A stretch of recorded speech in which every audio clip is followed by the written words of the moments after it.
Welcome to MHStv. I'm Colin. And I'm Nolan. And here's your news for Thursday, March 31st, 2022. The Scholastic Creative Writing Club is continuing for the second semester. We have an update from our reporter, Joe Swank. This is the update video for the Scholastic Writing Club, which is now actually called the Scholastic Creative Writing Club. Here's Semester 2 update for you. Second semester with the creative writing portion of it, I give students actually genres, and we go over kind of what the genres are about, some of the requirements, some examples of them, and I kind of have the kids then work on their own piece in that genre category. I'm really looking forward to trying out different writing styles, learning new techniques, just learning more about creative writing in general. Now it's going to change every week, and so like I said, second semester is with the creative writing portion. It's going to be a little bit more structured. So each week is going to be a different genre, and there'll be some weeks that we are looking at the same genre just because there's more for us to explore and to do. So right now we're working on flash fiction, which are stories that can be as short as 10 words, but usually are no longer than 1,000 words. So that's quite the range. And so I have students kind of choose their own topics and then write their own flash fiction piece in which I provide them some feedback on. And then just kind of allow them to kind of experiment within that genre. For people who want to join, it's really fun. It's something different, something new.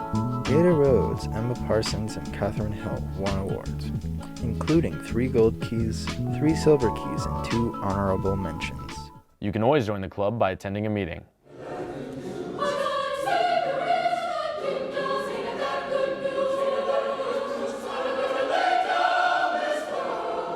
Yesterday was the spring choir concert here at MHS.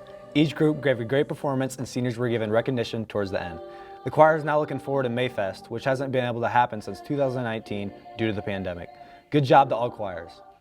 Congratulations to Bowen Basker for winning a National Scholastic Art Award. His photograph, Storm, received a National Silver Medal. If you see Bowen, make sure to congratulate him on the award. Here at the Mishawaka Network, we have been able to bring you news about all things happening around MHS. Our new TV studio is just another upgrade to our program. Reporter Michael Guzman sat down with Mr. Rendell to talk about how this project came to be.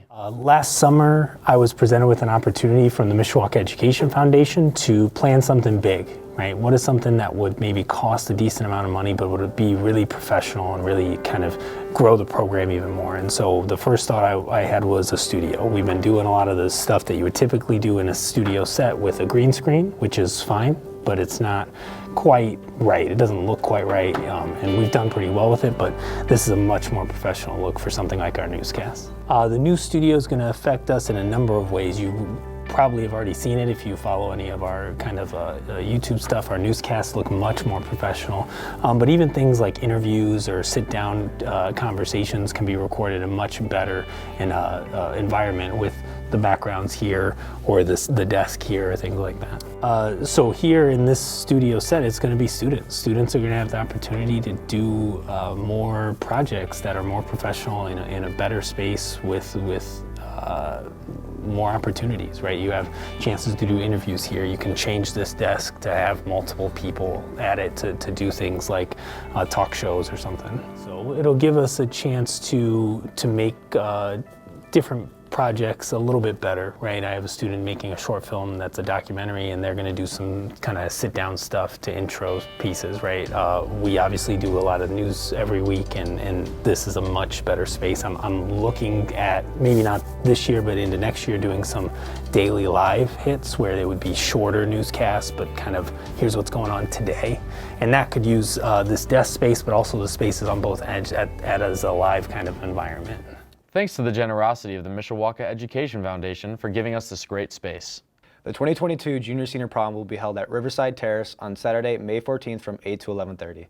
Only juniors and seniors can invite freshmen and sophomores to attend.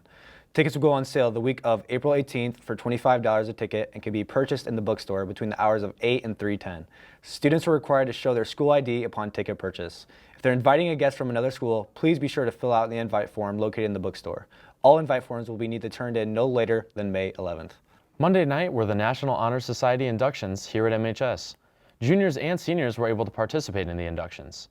Last year's inductees were not able to participate in a ceremony due to COVID, but we're excited to this year. Congrats to all new inductees. Seniors, today is the last day to turn in your MHS scholarship form. The form needs to be filled out completely and turned into the main office.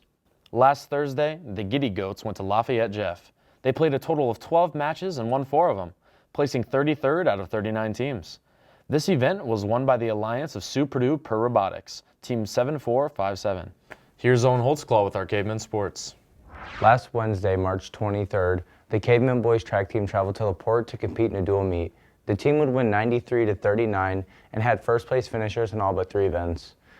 The Caveman girls track team opened up their season with a meet at LaPorte.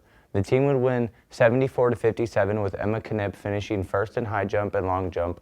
The boys and girls track teams both had to reschedule meets from Tuesday and yesterday due to weather conditions. Last week, the Mishawaka softball team was supposed to go against Elkhart in a home game, but it was unfortunately canceled. Their next game will be an away game against St. Joe High School at 5 p.m. on Tuesday, March 29th.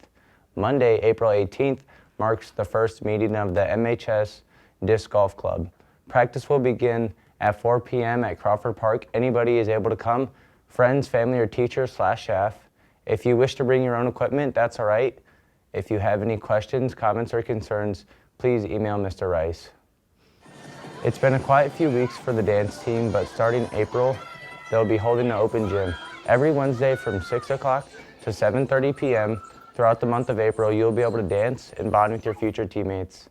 For more information, see a current dance member. This is all your sports for the week. Now to Gwen for your spring break weather forecast. Today's weather is rainy and snowy with a low of 30 degrees and a high of 46. Tomorrow is supposed to be partly cloudy with a high of 41 and a low of 28. Weather over spring break is supposed to be cloudy and rainy with lower temperatures. That's all for weather this week. Back to Colin and Noland. Douglas Road will be closed to east and west traffic in between Twickenham Drive and Ironwood Road from April 4th to June 10th. The intersection of Ironwood and Douglas Road will be closed June 13th to October 14th. They are working on adding turn lanes and traffic lights at Ironwood during summer closures. Allergy season starts early as trees begin to bud and pollen populations begin to rise, starting in late March instead of early April. It is said that due to climate change, allergy seasons are going to be earlier in the future and last longer. The University of Michigan suggests that by the end of the century, pollen emissions could start 40 days before spring. Hospitalization for COVID has gone down in St. Joe County. As of Monday, there were 17 people in the hospital, which is way better than December when there were 293 people sick. In just 60 days, cases have dropped to less than 360. Last Saturday and Sunday, the South Bend Auto Show returned at the Century Center with a wide assortment of many cars from vintage to race cars. The show was back after not being able to host due to COVID. Hope you made it out to this fun event. Next week will be spring break. Get a lot of rest, maybe catch up a bit, but most of all, enjoy your long break. Have a good week, Caveman.